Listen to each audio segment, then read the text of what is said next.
No. All right, so so hey everybody out there. So there's a documentary coming out which Russ tweeted out a little while ago, and I kind of we're just looking. Nobody reacted. It got no reaction. I kind of got a snide reaction to it. I gave you a snide reaction to it as well.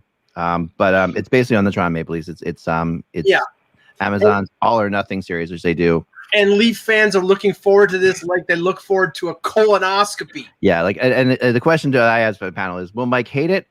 Or will Mike absolutely hate it? Like that's he's gonna hate watch it. No, because I won't give Amazon any more. Yes, you will. No, I won't. I swear to God, I will not. I don't think they. I mean, it's just part of Prime anyway, right? Right. It's your job to watch it's it. Just part of Prime. Right. And it is in my mind, you would have to watch. I mean, you do want that I mean, granted, it is edited to a point, but I will say that these series that are on Netflix and Amazon do a pretty good job in giving you something that you normally would not get. Yeah. Well, okay. And that is what, even though you may know what the result is, you still want to see the process. See, the only thing the only thing I'm curious about, because they were given given a lot of access. Now I don't know how much, and we won't see. Oh no, it's a lot, Mike. Yeah, so we will get to see the immense choke job that occurred as they're up 3-1, and like the sphincters tightening as they blow 5, 6, and 7 to a inferior team. So we'll get to see that. And we already got to see it. An inferior team that got to the Stanley Cup final. I know. Yeah, I'll say this. This is what I think. This is what I think will be the surprising, because I have a couple friends on this team that I do keep in touch with pretty closely. Couple players on this team, and what I've been told all the time, and that's not really talked about, but this is what I think will be the ending thing: is there is a huge disconnect between the players themselves and the Maple Leafs aura. That there's like this, that the players themselves on the Maple Leafs, and the Maple Leafs have done this on purpose to a large extent. You've seen it, Mike, from covering them. That they isolate their guys out so that they're not a part, so that they really feel more like a minor league team, not minor league in a bad way, but just like a group of guys like playing hockey together instead of the Maple Leafs. Like they are really afraid of the Toronto Maple Leafs moniker. I don't think so. I get that from these guys. I do. I was just on a conference call with Mike, and Kyle Dubas was not afraid to still talk about. No, but you're Mike. But Russ, I agree. But in that world, when you're already when you're in the media level of us, that changes everything, right? So, but the level that the players themselves, like Dubas talking to the media, that's one thing. I have to say that the Leafs PR are very, very careful about protecting, and the organization are very, very careful about protecting the players, especially from, I would say, the abuse of the fan base, the negativity of the fan base.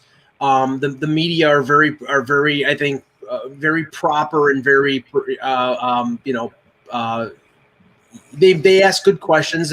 They test them every once in a while, but I do think that the PR staff does their best to sort of insulate this team. And the thing is, it doesn't prevent the players from being singled out. If you listen to what's going on in the Toronto media sphere over the last couple months, Mitch Marner is being excoriated. Oh yeah, no, I'm not saying they go and get singled out in the media sphere, but here's the thing that the other thing that we'll all agree to this. Okay, most of the media of the NHL is in Toronto, TSN, Sportsnet, and all that stuff. They're all there. XM, they're all there. What's one thing they all have in common? Those media people all hate the Toronto Maple Leafs. Like not all. Not all. 90% of them will tell you that how much they can't stand the Toronto Maple Leafs. I think it's a split. There's a split of that. There are Toronto media members who are from Ontario, from the GTA, who don't hate the Leafs. They can't like them because obviously they'd be perceived as homers. They're down the middle. There are some of those guys, yes. There are media members who are from the provinces or from out west who hate the Leafs. No, but not only that. But there are guys that are from there too that hate them. That there are as many guys as from there that like them as that are from there that have grown to hate them. Hold on, we're off track a little. I want to mention what I saw in the trailer. Yeah. What I saw in the trailer was them at a round table discussion. Sheldon Keefe with his perfect hair and Kyle Dubas cursing. Kyle Dubas cursing was the highlight of the trailer. For me. We know that you're jealous of anybody who has not only hair but perfect hair. But I gotta tell you, Sheldon Keefe's hair, it's it rivals. It's like Carrie Fraser. We know that. It is. but hearing Kyle Dubas curse and seeing him fired up, we never hear somebody curse. Listen, we never get to see Kyle Dubas fired up like that. We don't. That's true. So in that regard, that was good. That's true. That's true. In a pandemic year, we haven't been in the Leafs locker room either. So to see some of that stuff is good. Yeah. I'll give you that. I mean, it's going to be interesting. I think that, I want to ask you, Kevin, because what I just brought up to them was like something that I think that is going to be interesting because this is filmed probably by it's filmed probably by Canadian. No, I don't think so. I mean, we're during a pandemic. During a pandemic, what American crews were up there to do this? Well, they would have had to quarantine. You get up there, you quarantine. But usually Amazon, it's their whatever production company that they use for All or Nothing. I think it's fairly consistent. They've traveled. I remember when they were in England, and this is before the pandemic with Manchester City. What I was saying about this, they trust that crew. Ask Kevin the question: is this something that Mike will hate, or something that Mike will absolutely hate? I don't even know what we're talking about. Yeah, let's go 10 minutes. What's going on? Kevin, there's the Amazon series All or Nothing. There was one down there in Manchester United a little while ago. I don't know if you saw that. There was one coming out on the Toronto Maple Leafs. There's one coming out on the Toronto Maple Leafs. Oh, okay. All right. That's what we're talking about. That's what we're talking about. Okay. So like trailer just came out. Just came out for it. The trailer just came out. So what are we going to see? And I brought up my feeling that everybody I've dealt with in the Toronto area media, like from XM to Sportsnet to TSN, have a tendency. All the people who all work in Toronto have a tendency to, if you're off the record and drink with them, tell you how much they dislike the Toronto Maple Leafs. Like that's something that I hear constantly all the time. All right, just so you know, the VP of Amazon Studios grew up in Toronto. So okay. Yeah. All right. I mean, I mean, don't you think this is just going to be like the HBO?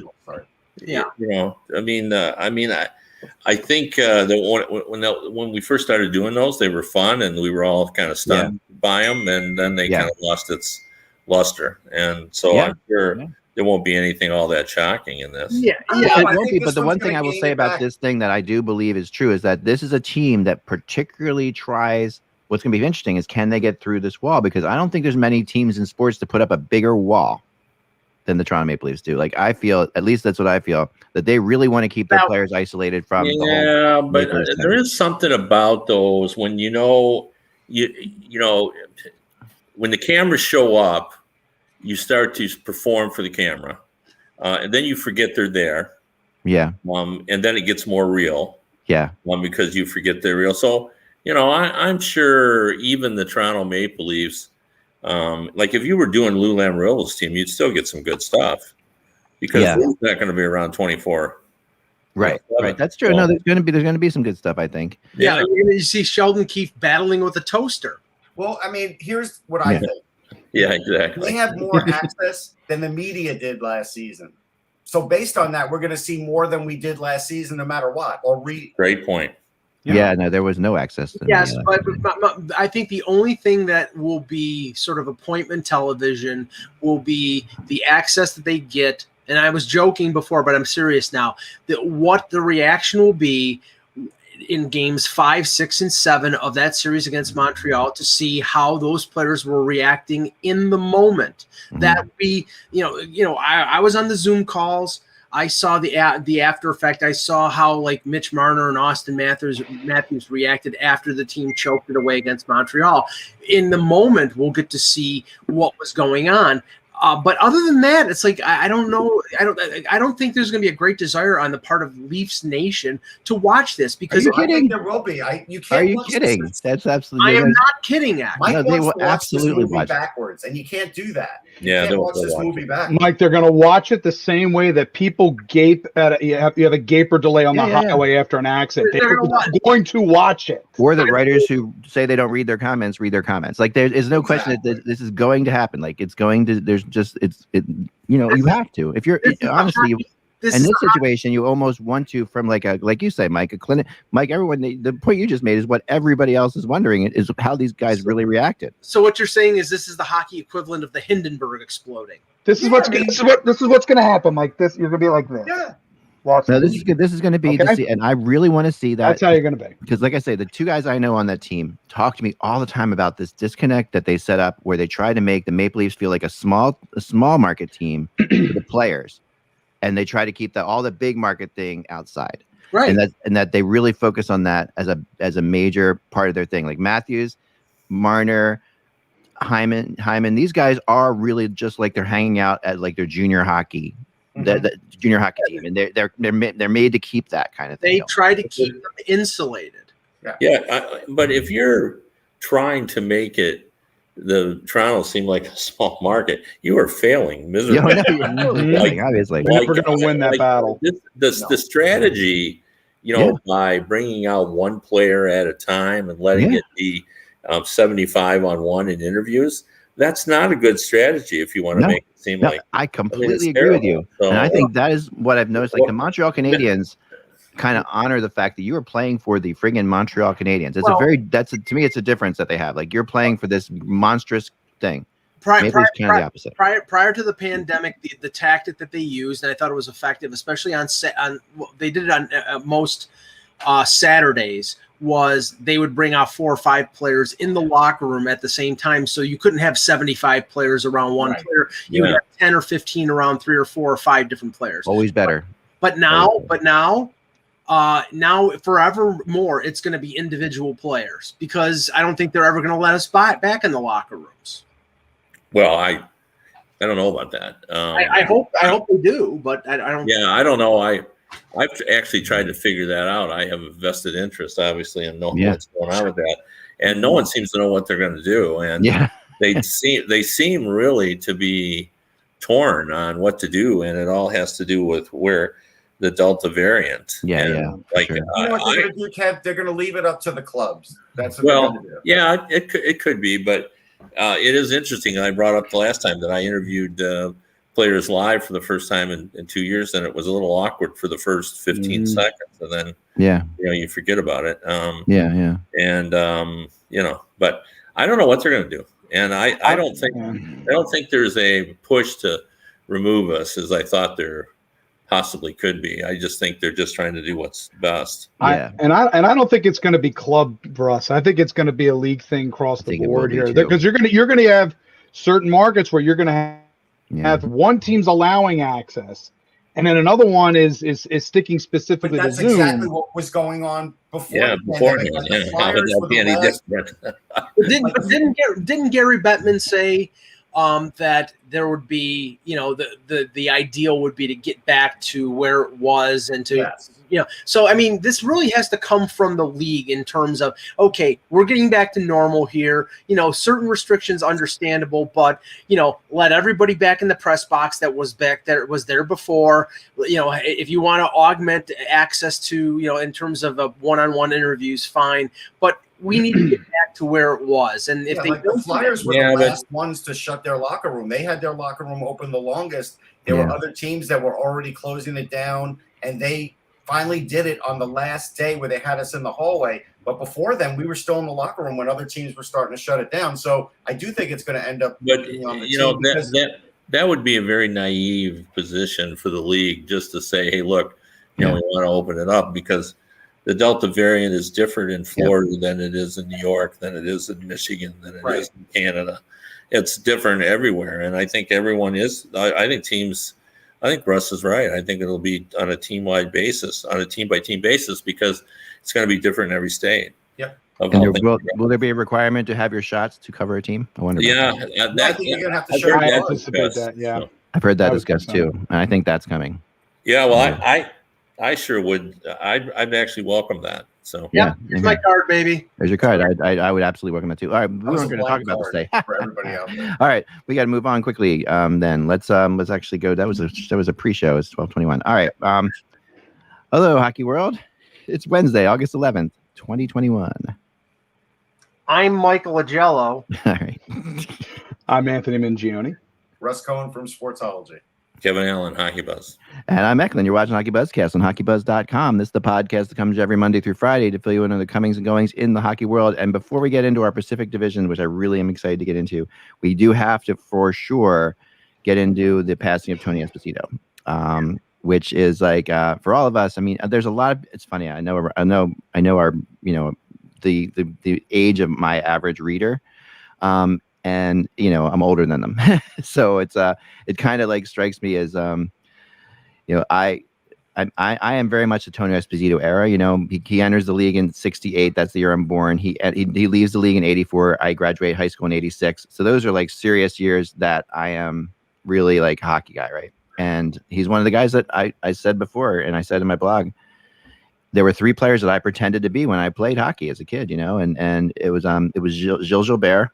It was Bernie Perrott, and it was Tony Esposito. And they were the three guys that I made shirts out of. My dad's white T-shirts. I made hockey jerseys from those three players, with the numbers and the things on the front and everything like that. Those were the goalies I was. And I always said with Tony Esposito, whenever I made like a crazy wild save, I would be like, that's an Espo save, because to me he was like the unconventional of those guys. Like he was like the Dominic Hasek sort of his era. That's who he's been compared to. Yeah.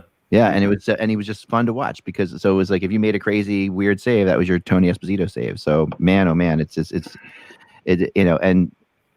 was something on XM today that was absolutely awesome, and it was Lou, and they only played a little bit of it. I wish they would play the entire thing. They got together, Lou Nanne, Phil Esposito, and Tony Esposito to talk about the new Sault Ste. Marie Arena, or whatever it was. Something about that. I don't know. They had these guys, or maybe they weren't talking about the arena. They were talking about something. Yeah, they were, because I guess they all played there. Maybe. No, I think they're all from. They're all from. Right.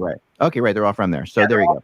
They're all and of the same generation. And this conversation, it was like there was an interviewing guy, right? But he like basically just shut up after 5 seconds, and it was the three of them just going off on each other in like the most hilarious, perfect ways that the three of them. And they brought up the fact that they tried to make a trade one year between the three of them. And Lou Nanne was sending Tony McKegney to Phil Esposito. Phil Esposito was sending, I want to say, Mark Hardy, the defenseman, and they wanted to get Tony Esposito in on the thing too. And Tony didn't trust. He said, "I didn't trust either of you guys. I didn't make the trade." And it was just I wouldn't have trusted Phil either. It was a stupid trade, but you got the whole dynamic of like Tony never trusted Phil ever. That's funny. Which makes sense, because Phil does come off as this like. Phil comes off as very much of a shyster type character, like he comes off as a sales guy. And if you're his brother, the one time I met Phil Esposito, I still remember it was a funny conversation and everything, but it was I had a similar description to like what people used to say about Teddy Roosevelt. You needed to wring your clothes out from all the personality that you just encountered. Yeah. and that's how I would describe Phil. Certainly. Yeah. At the Toronto Expo, I got to meet Phil and Tony. They were both signing for Upper Deck. I tweeted out the card if people want to see it.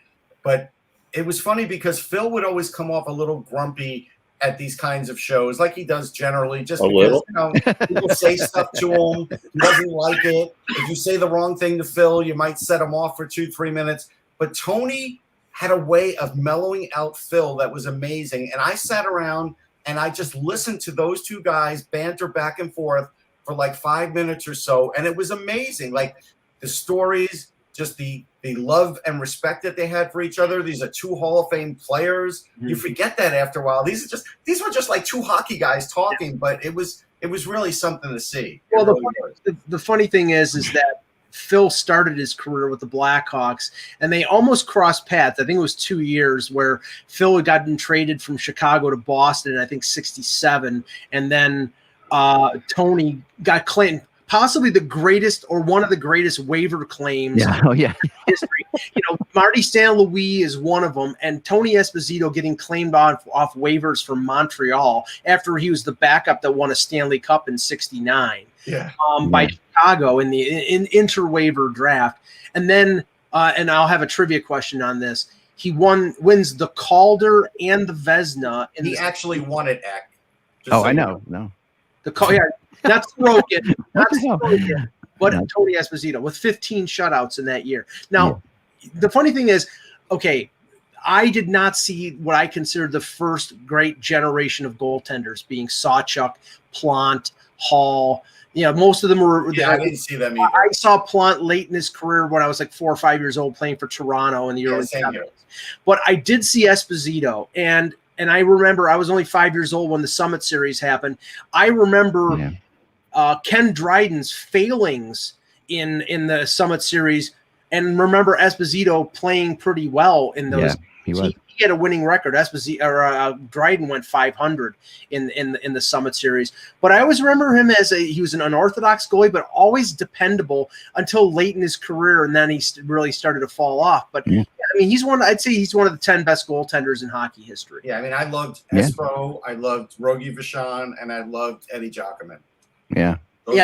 These 68, 69 Canadians had Gump Worsley, Rogie Vachon, and Tony Esposito as a voice. Right, and Vachon, and 2 of them left, right? Vachon went on to be so big. Kevin, what are your memories of? Well, I've got a lot. I've got a few points I want to make. The one thing that I really appreciate about Tony that I think is often lost is, we've had plenty of brothers who have played in the league, but I'm sure there are somebody else that I'm forgetting, maybe the Bentleys, but even they were different. But it's the only 2 brothers where they were of equal value in terms of their Hall of Fame. Esposito, Phil, gets most of the attention, but Tony was, in his world, every bit the dominant player that Phil was in his world. And I think he's just always been a little overshadowed. And, it didn't help that he played for the Blackhawks, because they weren't obviously very good there. And he was a very, he was right in my wheelhouse of being a kid watching, Phil Esposito. And I remember that Summit Series. And I thought Espo was good in that series because Russian forwards were very unpredictable. That's great. What they were going to do. And Espo could react. He was a reaction goalie. That's right. And whatever they did, he just made an athletic play. Yep. And it gave him a shot. And that's what I remember. He was a guy that was constantly all over the net. Yes. And used his pads, a lot of stack pads. Like he was so much fun. Very acrobatic in the way he approached things for sure. And in a period of time where like equipment was so much smaller too, that it was so much harder to be that acrobatic even. Yeah, no, for sure. Once they both got into management, they were both kind of grumpy to deal with. Even though Phil was funny, I always liked talking to him, and we always got along. But I saw that side of certainly Phil. He is grumpy. Tony could be grumpy as well. That's just the way it was. But both incredible players, and it's and I think Tony really sort of got into his ambassador role with the Chicago Blackhawks as well. Like I thought it was really good, the Wirtzes, when they opened up to him, and he was around a lot. And I think it gave Chicago fans to appreciate him a second time around. Oh yeah, what we great. all had the mask. That's what I want to talk about, Russ, for a second. The mask thing, because another thing they played on XM today, which was really great, was that when Tony's numbers being retired in Chicago, and Phil comes and they have Phil as a surprise. I mean, he shouldn't have been surprised, but surprise guests come out, and Phil's holding the Esposito mask, which was like the only thing I had that was real. I made all my goalie equipment, but the only thing I had was real was the old Milek goalie masks, which were shaped like the Phil Esposito masks. Mm-hmm. And that's what my blog picture is today. If you look at my blog, but the great moment of this retirement thing is Tony apparently had a love-hate relationship with that mask or whatever. So Phil comes out holding the mask, right? And he walks out holding the mask and says, "You got to put this on for the fans." Like at his retirement, he's standing out there in his suit, right? And he hadn't put it on since he left there in 1984. So, but he puts it on for the fans and waves like this. You got to look at it on YouTube. It's great. And then he takes off and he says, "I haven't put that on since 1984." But Phil always the showman, knowing that that's what the people wanted. The people wanted to see him in that mask. And that's an awesome story. Isn't that cool? And if you remember, after Bernie Parent, remember how Bernie Parent's career ended? It was the hole for the eye was too big, and I think was it Bill Barber, his stick? Yeah. Tony Esposito put a mesh in front of the eye, of the eye. It was an attachment to his mask, so that would prevent that from happening. So I mean, I always remember the mask and the classic red Blackhawks jersey. That is, minus Maple Leafs jerseys, that is my favorite hockey jersey because it's just so classic. But Kevin, to your point, the only one I can think of, and it wasn't brothers, it was father and son, is Bobby and Brett Hull. That are yeah. But here's I guess the Richards, right? Like they weren't equal though. You're right. No, they weren't. Henri was the Sedins. There you go. The Sedin brothers. There you go. Yeah, no, that's a good one. That's good. The Sedins are good. Equal in every way. That's true. Even their wives say so.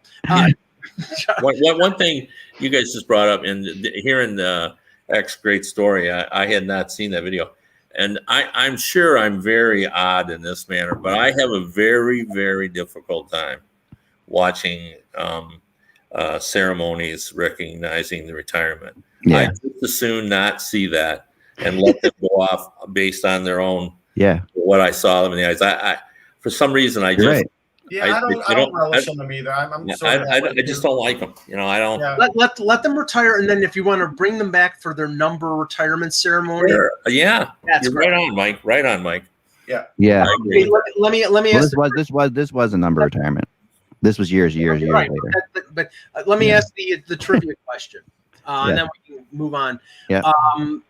As I said before, Tony Esposito is one of 4 goaltenders in NHL history that won the Calder and the Vezina in their first full season. I saw it this morning, so I'm going to recuse myself. Name Esposito is one. Name the other 3 goaltenders. Roy. Not Roy. No. Oh, I thought Grimzak. Mr. Zero, Frank Grimzak is the difficult one. Okay. The other 2, one was a high first-round pick in the early 80s. Barrasso? Tom Barrasso. Yeah. And the other one is a free agent goaltender who signed out of the University of North Dakota. Eddie Belfour. There you go. The only one of the 4 who is not a Hall of Famer is Tom Barrasso. And gee, I wonder why. This is really off the subject, but it's always bugged me because I never know what to say. You just called Barrasso a high draft pick. Now, I do that too, but really he's a low draft pick. He's number 3. But I mean, it seems like when they're a high draft pick, Well, you always say somebody is the top pick if he's a first overall. Yeah, that's why my brain works that way too. Yeah, mine too. But it just seems wrong after I. It always bothers me. A high pick. Especially when you write it. When you write it out too. If you're a high pick, you're 242. Right. Right. Low draft. It's like saying you have a high golf score or a low golf score, right? Like it's like okay. Now, but before we go into the Pacific, I just have to mention this, and maybe we talk about this more tomorrow. But another high salary signing amongst blue liners with Neil Pionk getting almost $6 million on a 4-year deal. And I keep bringing this up. Makar at 9, Werenski at over 9, Nurse and Seth Jones 9 or 9+. Yeah.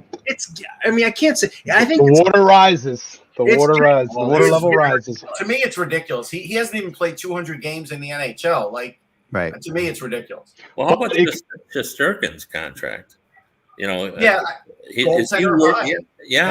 And the goaltending has been weird. Like, it has been weird. Bernier $4 million a season as for a backup, and yet Freddie Anderson got 4.5 as a projected starter. Well, that's because he sort of had flies on him after the last. Well, but still, what has Bernier won? Like, he was great for Detroit, but what does he want? It's just been an odd, what they're paying goalies. I thought Mrazek got more than I.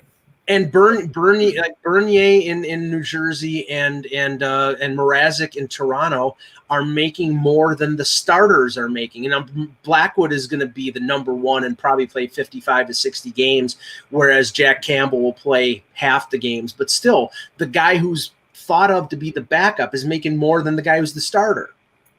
No. Well, I don't know, but in this case, I would think then. I don't know if it's necessarily. I think it's going to be more of an even split net than you think. Then, Mike, if you're going to be paying Bernier, it could be. Yeah, could be. the other oddity is going to be when Kaprizov eventually signs. Russ. You're going to end up with tons of money invested in this guy, but he's an outlier because he started when he was 24. Right. He is. So, Kev, I got an update from Russia about him because there's a lot of talk out there about him. And the first one is what Mike said that Avis tweeted is the cap situation is going to prevent any kind of close contract for him to get there, even though we all joke about money in a paper bag, but they are not going to be able to get close to what Minnesota can give him. So when we talked about that the other day, we were right. Like that's really a bluff. But what is preventing? Here's my question. What's the bluff? The $10 million for 1 year? Yes. Yeah, they're not going to be able to afford that. But they could very easily, Russ, if they want to, CSKA could very easily trade off players with all rookies. That's the problem. They'll be playing with all young players, so they're really not going to do that. This is just the club helping him, I think. Do we think the KHL would really turn that down? I have read all those odd reports and all that kind of stuff, but they don't operate over there the way we do. They do. Yeah, like they do respect the cap, but that's what people in the league. Yeah, they do. But CSKA is a different team. Thank you. It's a completely different team. I was semi joking, but don't be surprised if the capologist for CSKA ends up in a gulag in Siberia. So that's one thing. The other thing is he's definitely not signing long term with Minnesota. Matter of fact, the vibe is very much like Panarin. So if I'm Minnesota, I'm going to just get him to a 3-year deal, 4-year deal, and then you're going to have to trade him at some point because it's going to be the same as Artemi Panarin was for the Blackhawks. I have from a very good source that they have 9 times 5 on the table with him, so that there's 40. That 45. But he's turned that down. He's turned that down, right? He may not even want 5. Trying to get higher, but I think at the end of the day, that's close enough that can be worked on. I think he probably wants 9 times 3, and maybe he meets in the middle.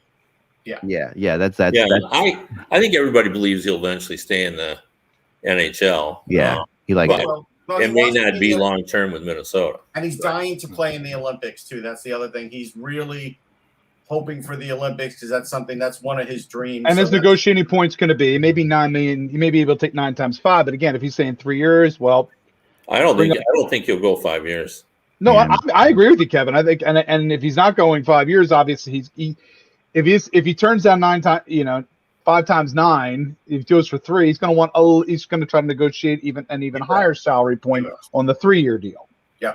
But for the Wild, remember, and that's where the leverage comes, and that's where he's trying to leverage CSKA more than anything. Remember, 3 years in for the Wild becomes hellish, right? So that's like because of the cap thing, with suddenly $14 million is off the table, after 3 years. So not this year, not next year, but after that.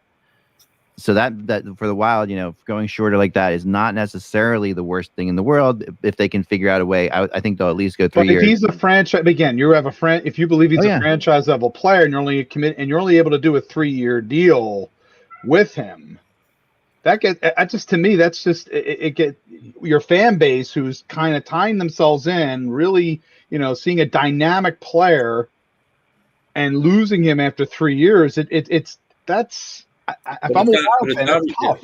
It's out of your hands. Yeah. Totally out of your hands. It really is. And seems pretty sincere that he's only going to do 3 years. And if he's going to do that, he's such a dynamic player. You suck it up. You pay him his money. You watch him for 2 years. You try to win him over as being, a great idol in Minnesota. And if you don't, Aaron only played 2 years in Chicago. Then you move him out. We all looked at them like, how could you get rid of him? And then we heard he was not going to re-sign with them. Like he just wasn't.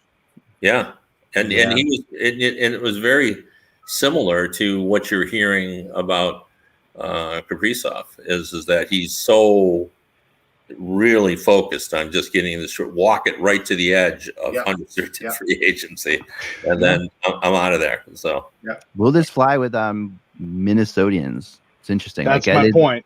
That's it's an interesting group of people out there, and they have been okay without major players being out there because they kind of tend towards the guys who really want to be there. That's the thing about Minnesota, right? They want and the whole thing about Minnesota Wild has always been these are guys who really want to be there. But put yourself in Bill Guerin's shoes. Right now, I think the big concern is get him signed, because then you have options. And if he puts up another big year and he's on a superstar status, imagine what you can get in a trade for him. It'll be more than Jack Eichel. Yeah. Well, and I said this before, but it bears repeating in stronger terms. Minnesota has handled this amazingly well. Yeah. They didn't back off. No. They said to him, we recognize you're an outlier. You're a different kind of rookie. And we're going to treat you like one. We're going to give you 5 years at an average of $9 million. So they never said, we're not going to pay this guy. They were willing to pay him, but he's not going to go where they need him to go. And so, he's only played 50 NHL games, Kev. It's like kind of crazy. It's like, no, they're absolutely right. But if it was 80, but if it was 82, he'd have played 82. But also remember in the playoffs, he came up very small, very, very small. But I think everybody's written that off to being, the NHL players are so different that even if you're older, you still got to go through them one time. Yeah. Okay. Yeah. But I don't know. I don't think you can blame Minnesota for this. They're doing all they can. No, it's not on Minnesota at all. Yeah, this is just who he wants to be. So, and I'm not going to get angry at Kaprizov either, as people are. No. He has the right to go into the contract he wants. He knows what his talent is. He knows what he can get. You have a limited period of time to be able to make this kind of money. You go for it. I have a suggestion for the Pacific. Instead of us going 8-1, why don't we go through the teams and say where we have them picked? Okay, we can do that. We'll go off of let's do that. We'll go. Let's go. Well, actually, let's do that. I want to hybrid that. So I've got Kevin's list in front of me. I'm going to go with Kevin's list, and we're going to go his 8-1, but we'll each say where we have the team that he has. That's good. They are. Okay. Mm-hmm. So, because he has number 8, you have the Sharks, Kev. Yeah. Brutal. Crazy. Too many bad contracts. Didn't do anything this season. Not that they could. They're handcuffed. They're stuck with Evander Kane. They got that situation that's and we've already seen reporting that players are not happy about having to deal with that. And this was their chance. They bought out Martin Jones. Their time to significantly improve their goaltending, and I think it'll be a little better. But little is the optimal word there. Yeah. So they just they seem lost. I don't know what they're doing there. And I have them in the same place. Much of it is, they got too many bad contracts. Yeah, I have them there too, and it's hard, and it's crazy because is this a team that's ever finished in last place? I don't think they ever have finished in last place. Yeah. Going back to what about their the expansion year? Even in the expansion year, they were pretty. Yeah. Maybe they did, but this has been an incredibly consistent team. Yeah. Doug Wilson has really kept them in the playoffs. At times when you'd say, okay, well, this is the year they're going to fall, and they have. So, but I mean. I just saw the preliminary Swedish list. Or didn't we talk about that on the thing? Yeah, I talked about it because William Nylander was not on the list, but neither was Erik Karlsson. Right. Shocking. We didn't get him. We'll just talk about that on Friday. That would be pretty interesting. Yeah.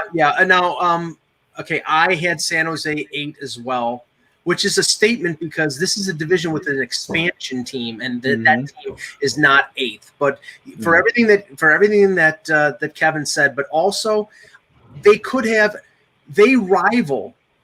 rival Arizona and Buffalo for the worst goaltending tandem in the NHL with Adin Hill and James Reimer. That is not great at all. No. And does anybody not have them in 8th? No, I have them thoroughly 8th. They're in the Shane Wright sweepstakes for sure. Yeah, I have them 6th. Russ has them 6th. Russ has always been very bullish on the Sharks. There are a couple of bad teams in this division. But there's some bad teams in the division. They have some fill-in players. They have players that they could still get better years out of. They could still get better years out of LeBanc. They can get better years out of Meyer and Couture. It's not like they don't have any offense. Their goaltending isn't great. I will grant you that. I don't think their defense is horrible, though. I actually think they have a bunch of guys that maybe we don't all think are as good as they are. But like Mario Ferraro had a hell of a year. Mm-hmm. And I think he gets largely ignored because he plays with Brent Burns. But, Hintzoff is a guy they just found off the scrap heap. Yeah. He plays with Karlsson, and he's pretty good, too. So Vlasic's now in the third pairing. I mean, that's probably where he is. Actually, if you think about it, Mike, right? This is important here. The Sharks, almost their nadir as they've begun to slip, has kind of coincided with Vlasic's collapse as a top level defenseman into what he is now. Something to be said about that, but I do think there is, guys like John Leonard. I do think there is a little bit of upside that maybe nobody wants to talk about anymore with the Sharks because it's easy to pile on because of the contracts. That's all. Yeah, no, the Sharks have enough talented players that they shouldn't. I mean, they're going to be a half decent. They're not going to be the worst last place team in the league. But I think that there's something. This division tends towards that. Now, number 7, Kevin has the Anaheim Ducks. Can I give my 8th because I? Oh no, you can't. You can't. No, we're feeding off We're feeding off Kev's order here. We're going off of one team at a time here. Just play where they are. So number 7 is where Kevin has the Anaheim Ducks. Okay, and I purposely didn't look at your column X. So good. Well, I think they're just wasting Gibson. Because they make no effort to get any offense. Yeah. And they're putting a lot on Zegras and Jamie Drysdale to help trigger the offense and get it going. They've got some other younger players as well, but I expected them to be bold this season. I thought that Murray would feel some pressure. But I don't think the Samuelis put any pressure on him because otherwise he would be more aggressive than he's been in terms of changing up that team. Their defense is okay.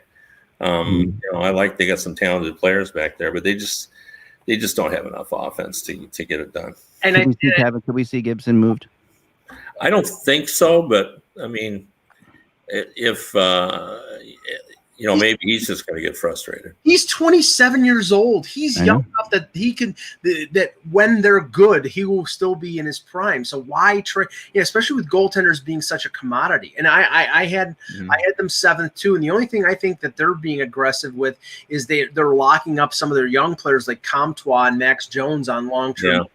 But I think they're failing, Kevin, is the fact that the young guys that they thought, the Troy Terrys, the Sam Steeles, thus far have not come through the way they thought that they were. Yeah. And that's the reason why they thought that those guys would be taking over for the Perrys and the Getzlavs and the Kesslers. Yeah. I have them 8th.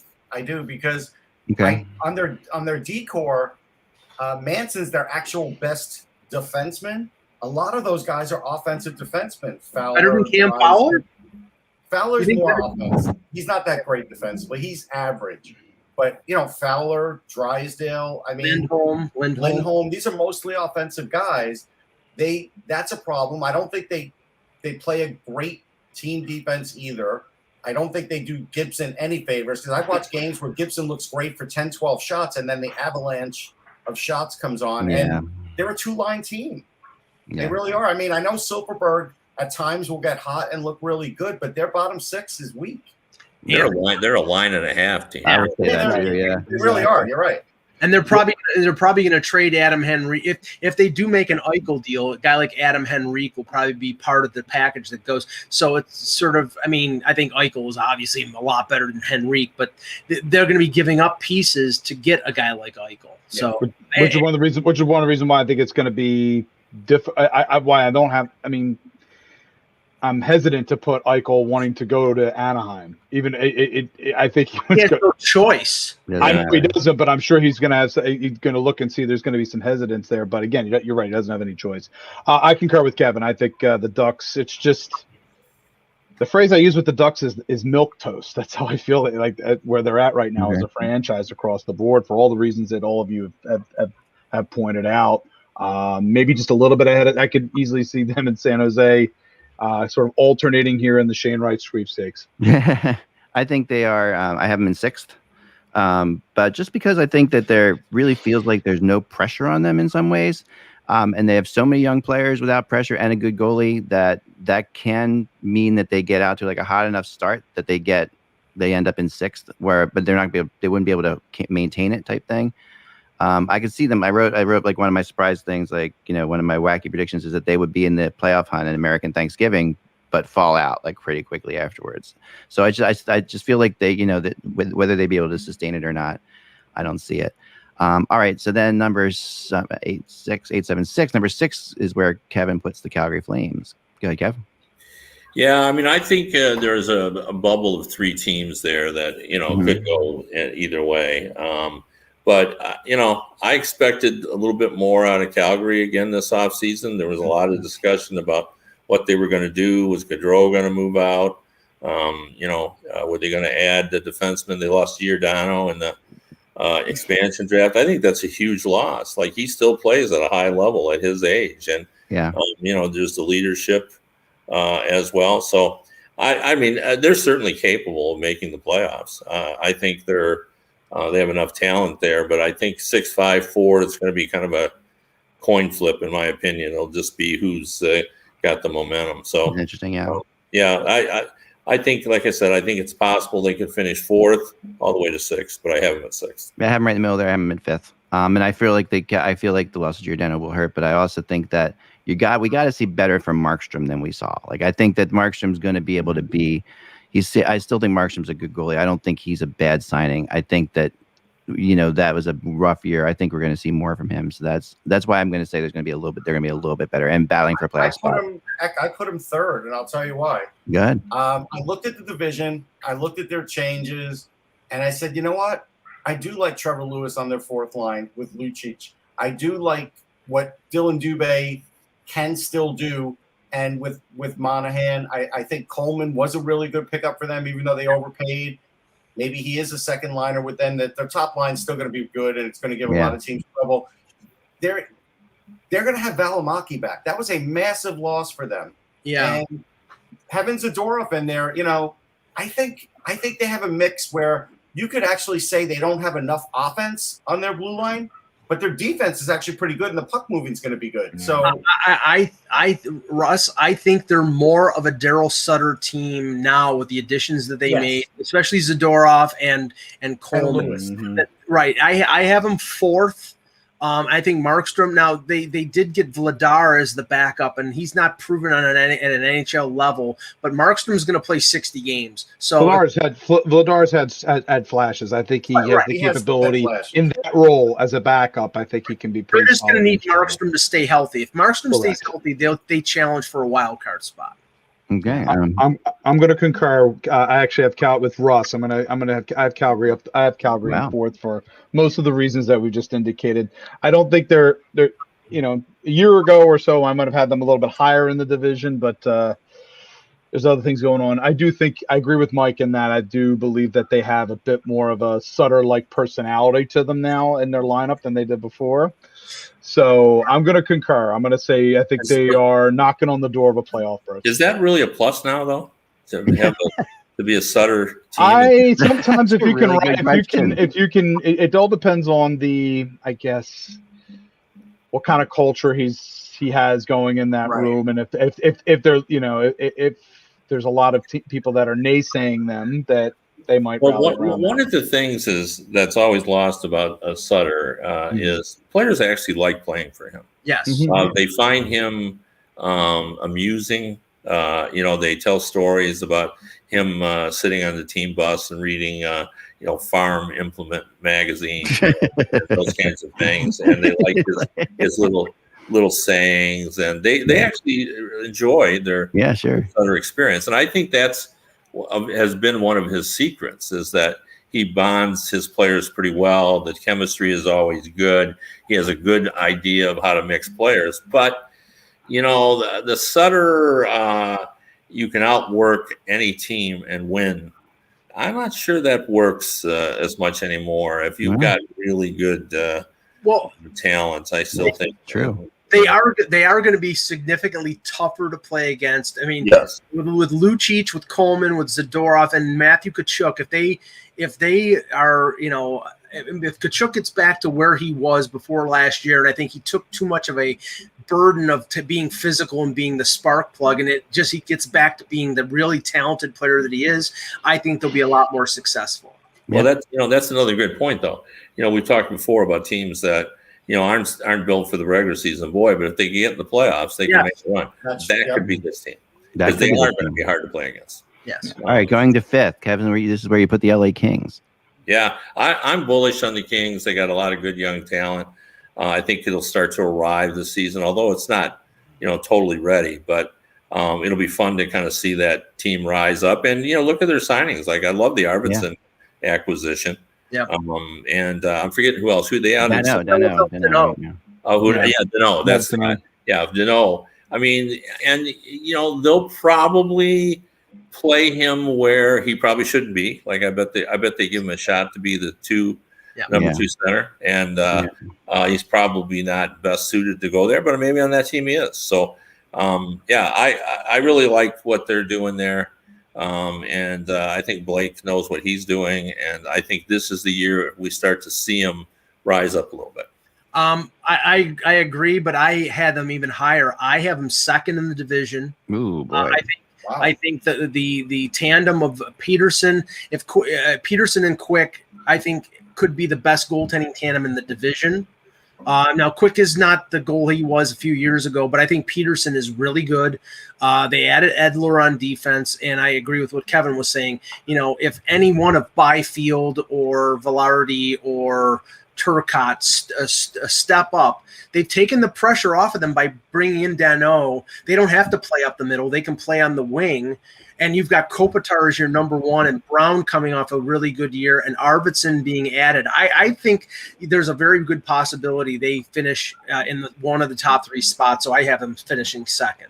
I could see them finishing possibly as high as 3, but I have them 5th. I need to see how these things coalesce first. I do think they could be knocking on the door of a backdoor playoff berth, but I think they probably, it all depends on where they're at that point of the season, if they make acquisitions to push them over the top, to get them into the postseason. But I'm just not there yet with Los Angeles, so I have them 5th.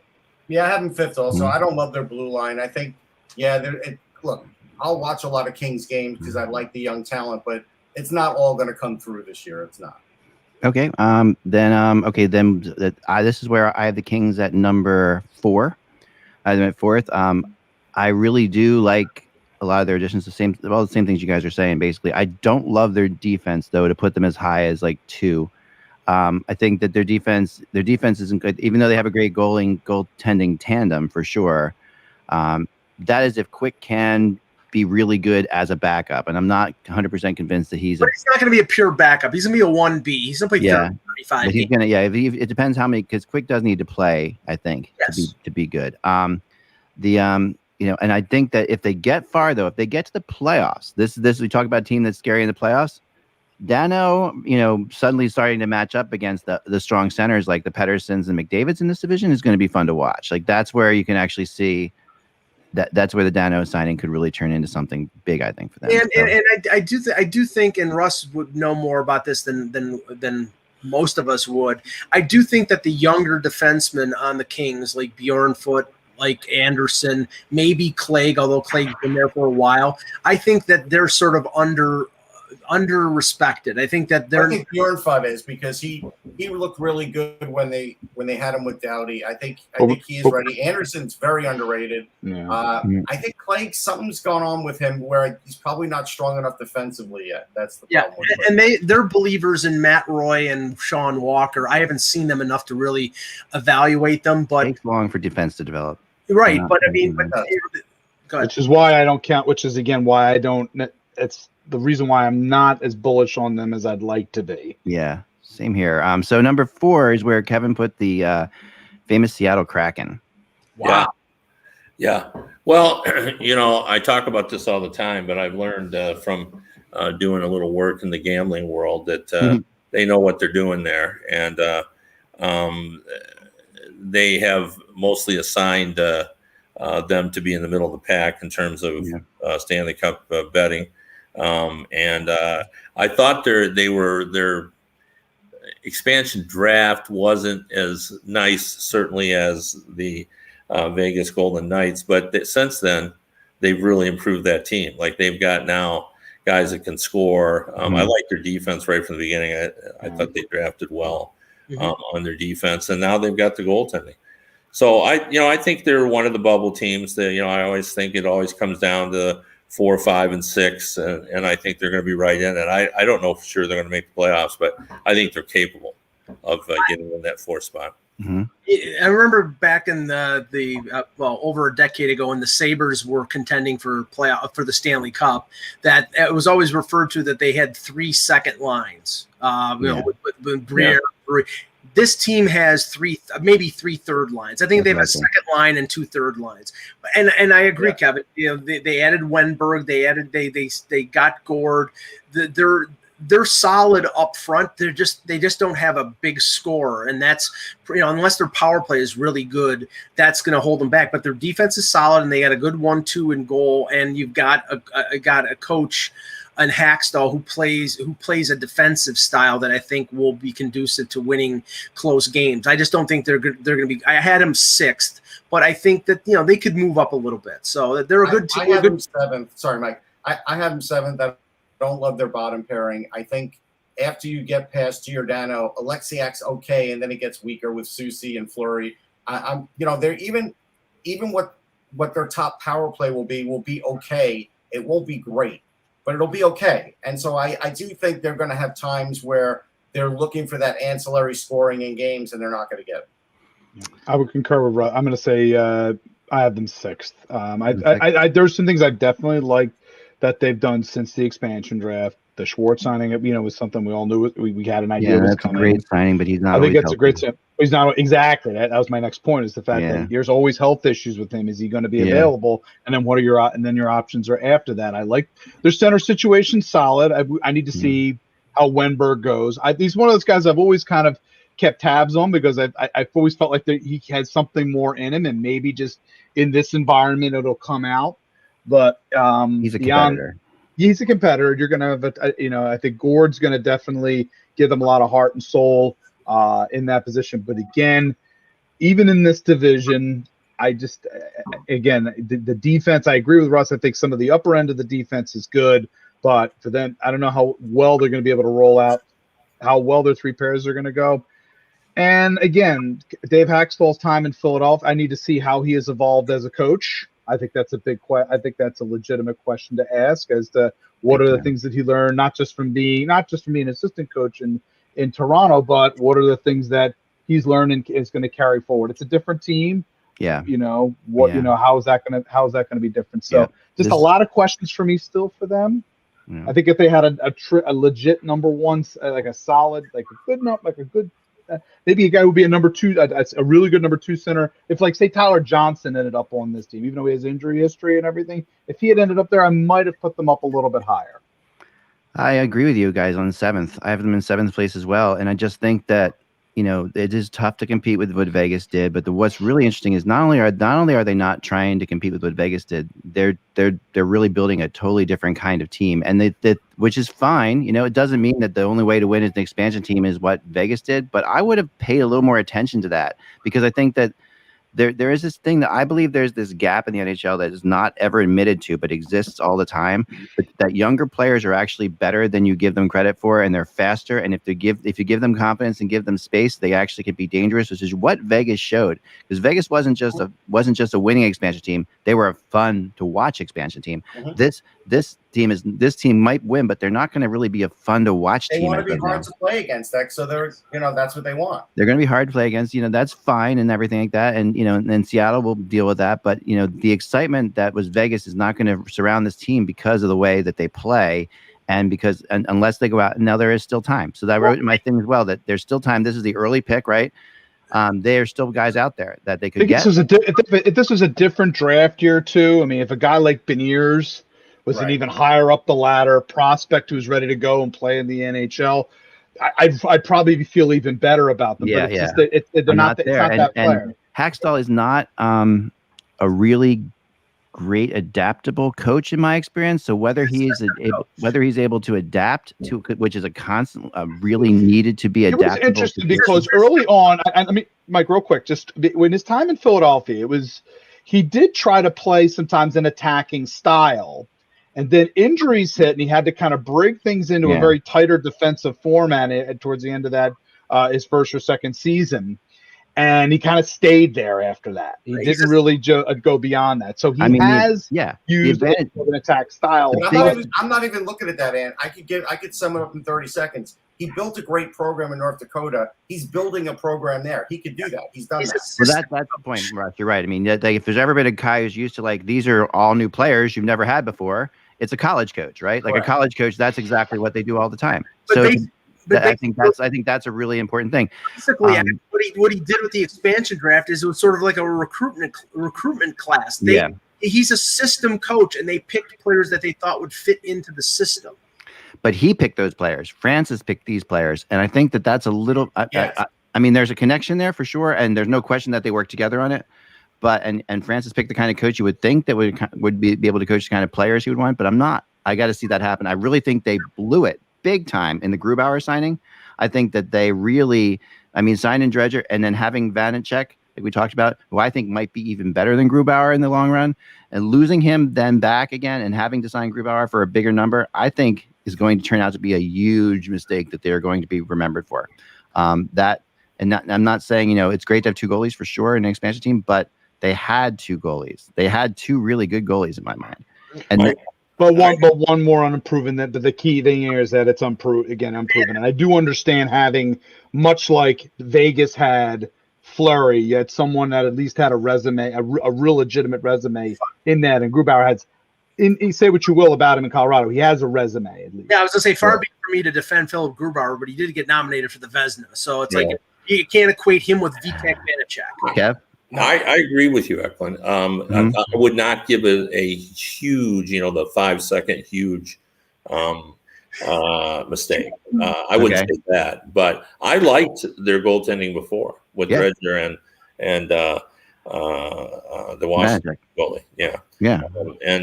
So I didn't know why they needed to do that, and that just gave away more cap space because Grubauer is very dependable, very consistent. But I would have rolled the dice with what they had. Yeah, there's no reason not to in my mind. All right, so number 3 is where Kevin has the Vancouver Canucks. Yeah, I just think they're a young team with lots of talent, and they're on the rise, and they made a bold trade this offseason. They did. And even though and I know the fan base is worried about what they gave up for that, it was a lot. At least I think so. But they had Connor Garland, who I think makes their offense a lot better, and they get a guy who was a number 1 pairing guy for a while, and at the very worst, he's a second pairing guy, and he's a very experienced guy. So, and they've got younger players like Quinn Hughes who are only going to get better. Yeah, I have him 3 as well. I think that Ekman Larsson was getting stagnant in Arizona, so I think he'll have a rebirth in Vancouver.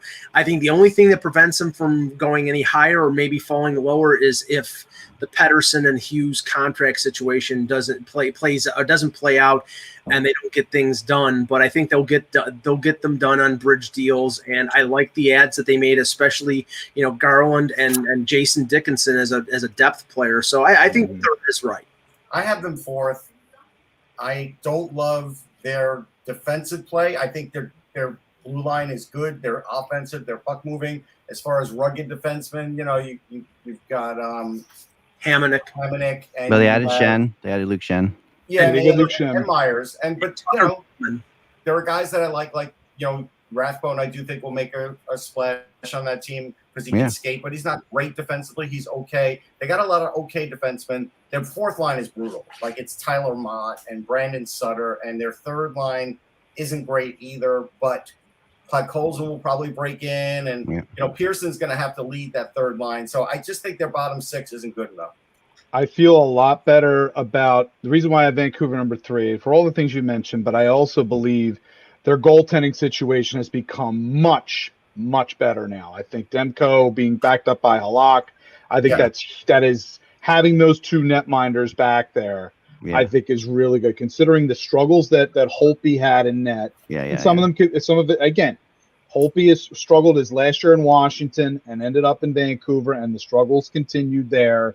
And again, some of it is defense. The defense was the defensive play in front of him, but a lot of it was also him. And he kind of fell off a cliff for me. And getting Halak, I think, gives them stability. in net, which I think does a lot for a team's overall mindset. And they've got to be, again, I agree with Russ that, the ruggedness of the defense, Luke Shin's getting, he's getting on in years, but can still in a 5th, 6th role for that team, I think is a pretty solid acquisition. So all things considered, I think they're 3rd in the division. And if things click, they could be set. I think they could be 2nd. This team, when they were in the bubble, remember, went really far. Remember, they went all the way to the conference finals, I guess what you would call the conference finals, right?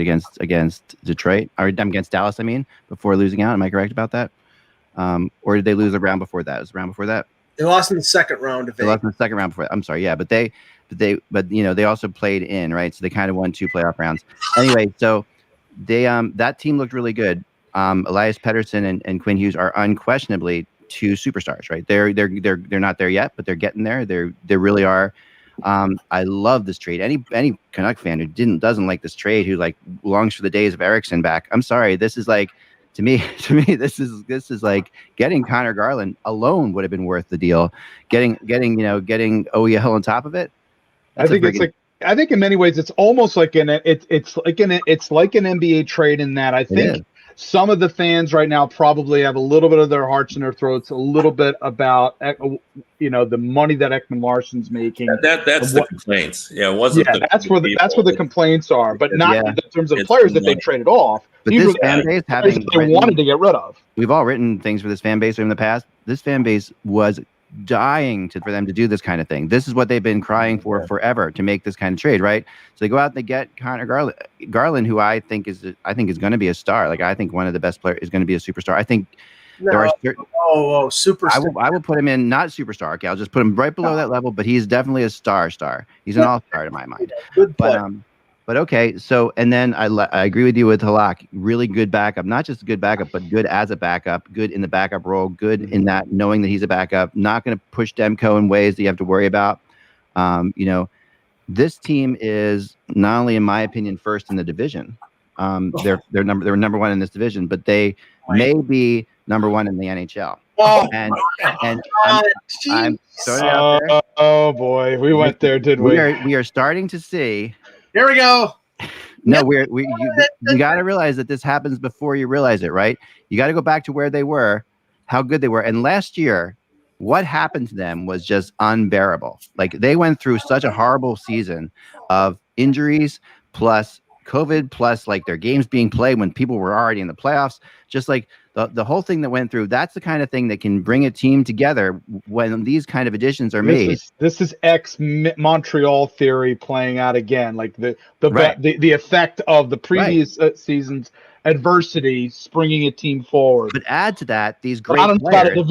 I'm not sure a division title comes out of that. Add to this these great players they added. Add to it a really underrated coach, one of the better coaches in the NHL. And you have a team that is about to be the story of the year in the NHL. That's my opinion. I think as I said, my opinion is I think that I have them 3rd. I could see them pushing. I could see them and Edmonton battling it out for 2nd in the division, but I can't put them up there yet as a division winner. All right. I know we're running long. I'm sorry. Are you okay, Kev, for go for a second? Yep. I'm good. Okay, cool. All right. The Vancouver Canucks are number 2. Is in Kevin's mind. That's where you have the Canucks. Oh no, we talked. No, 3. I'm sorry, we just talked about the I'm losing my mind. I get the Oilers. Yeah, Oilers are number 2. Go for it. Yeah, I mean, the Oilers. We tend to look at this team and see, the loss of Adam Larsson, but Hyman, that's a big get, and I'm excited about seeing him play with that offense.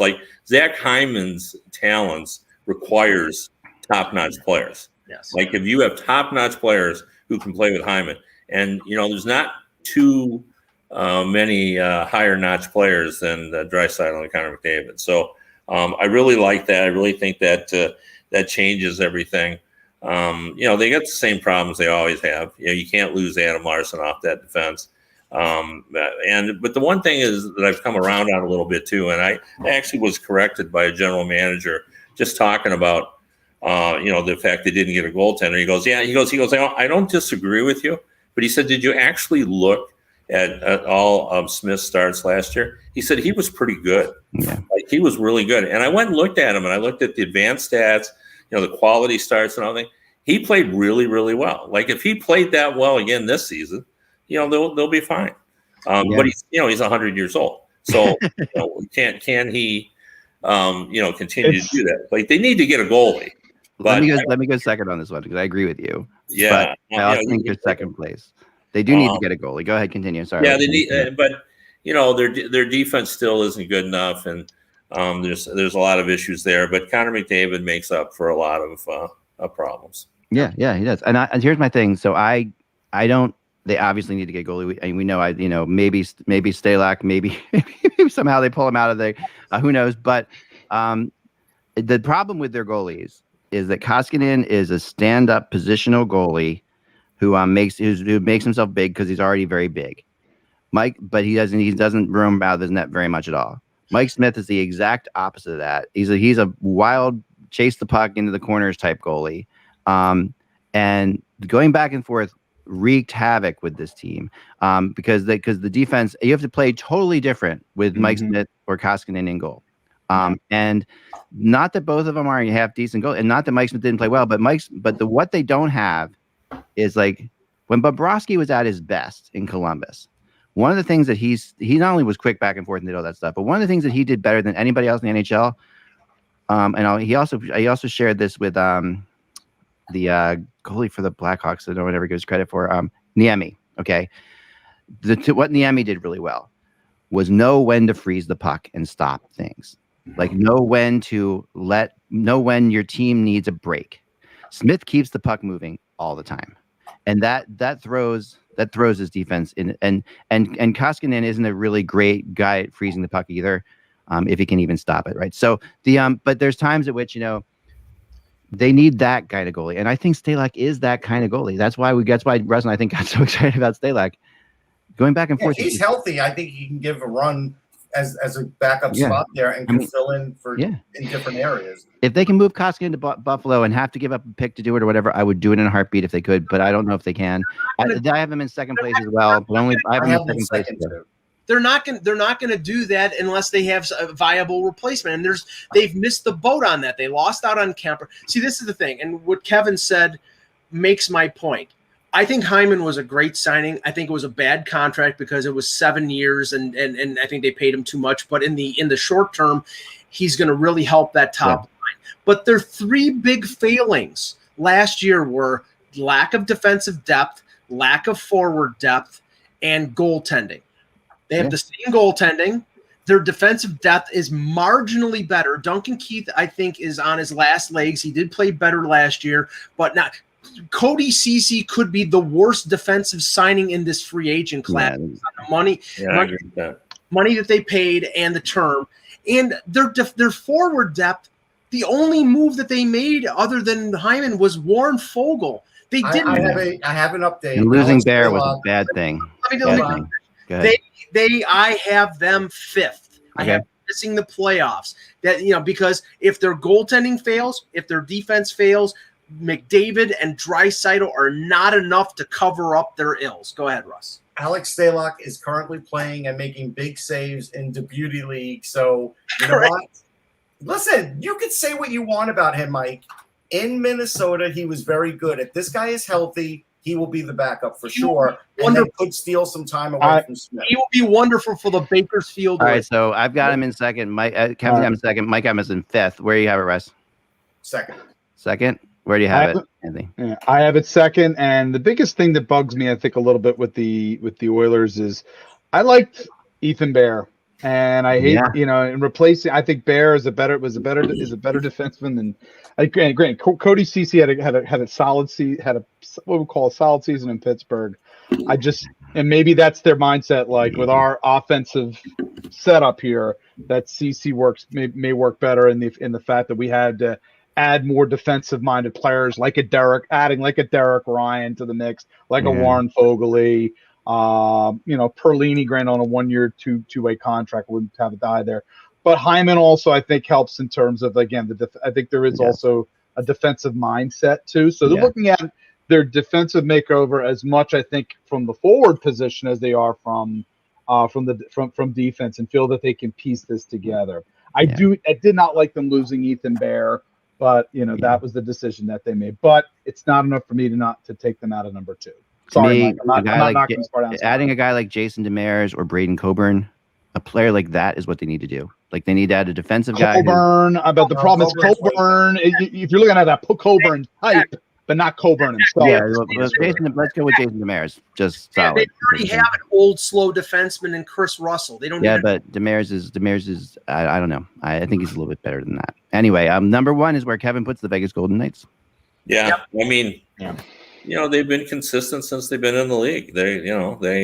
I think they're going to miss Fleury, and I think the jury's still out on Robin Leonard. But you look at his numbers last year. He played very well behind that group, and I think Pietrangelo made a difference. They're not a perfect team, but they're really consistent, and I think they'll be number 1. I still don't get the Dadonov trade. I don't understand it at all. That's $5 million for a player who had a marginal year with Ottawa.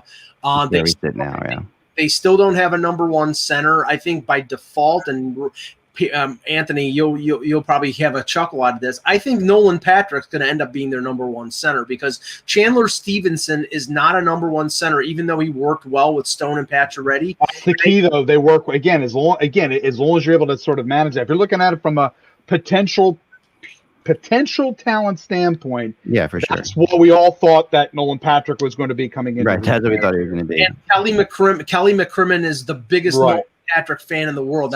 Exactly. And in that circumstance, again, Patrick, I think, has a amazing opportunity here. Going to Vegas. He has a massive opportunity to potentially see, but it's going to be up to him to, obviously become much more engaged in the zone. More. You can't be playing out on the periphery as he did. Yeah, he's just got to play every shift. He's got to play every shift. If he plays every shift, and I mean, there's not a better opportunity he's ever going to get. Like this is as good as it gets. Like this is playing between Pacioretty and Stone. He might be able to have that protection, and then Stevenson funnels down to the 3C, where I think he's. Here's the thing, Stevenson again, and I know what you're saying with this, Mike. But my feeling is with Stevenson is that he complements those players well. Sure. He knows how to get the puck to them. That's the big thing. And he's able. He will engage in a way that I haven't seen Patrick do yet. Yeah. So where do you have the Knights, Anthony and Mike? I have them winning the division. But all 3 of them are 1. I have them in 3rd, and I have them behind Vancouver and Edmonton. And I actually really tempted to say that they are going to battle with the Kings for that spot.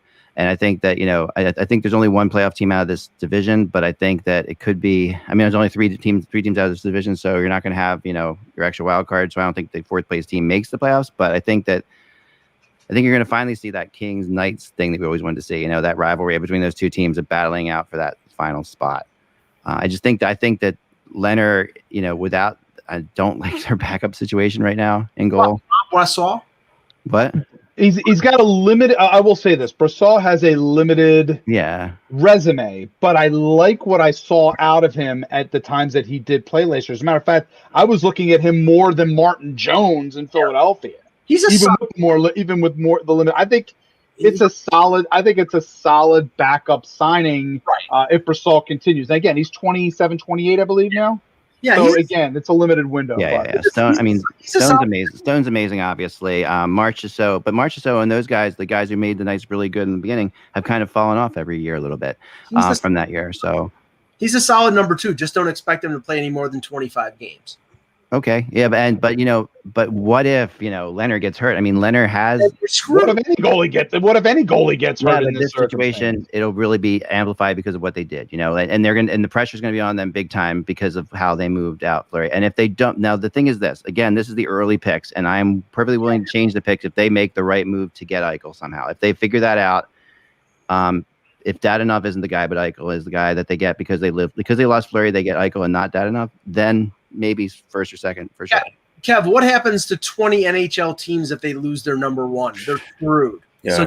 So now Vegas is. They're not 1 of 20. They're one of the top 3 or 4, Mike. Well, but I we've talked about this before, and it was Ken Holland always used to say to me when I talk about backup goalies. He said, forget backup goalies. If you're in this league and you lose your number 1, you're screwed. Right. And he said, name the last backup goalie. he said the only backup goalies that ever won were the guys that it was in doubt who number one was all the way through the season. So yeah. So that's true. If you lose your number one, you're in bad shape. You are in bad shape, but I always believe that if you're one of the top 3 leaders for the Stanley Cup, like most people would put Vegas in, then you have to have a backup goalie. Like you have to have if you look at the real, I mean, they were in a different situation because the backup they had 2 starting goalies. Right. They did. Okay? And they traded one of them. But most teams don't, just have a regular backup goalie. Right. And then if they lost that, that backup goalie is not going to be able to carry them. And most teams are not spending $12 million on their 2 goalies. Now they're looking at everybody else. No, that's true. Well, this was a really fun show. Really sorry it went long. Everybody, thank you so much for watching. Have a great Wednesday. I'm sorry, it's the weekend for a second there because Kevin was here. I thought it was Friday. We'll see you again tomorrow. Remember, without the buzz, it is just hockey. We will talk to you then.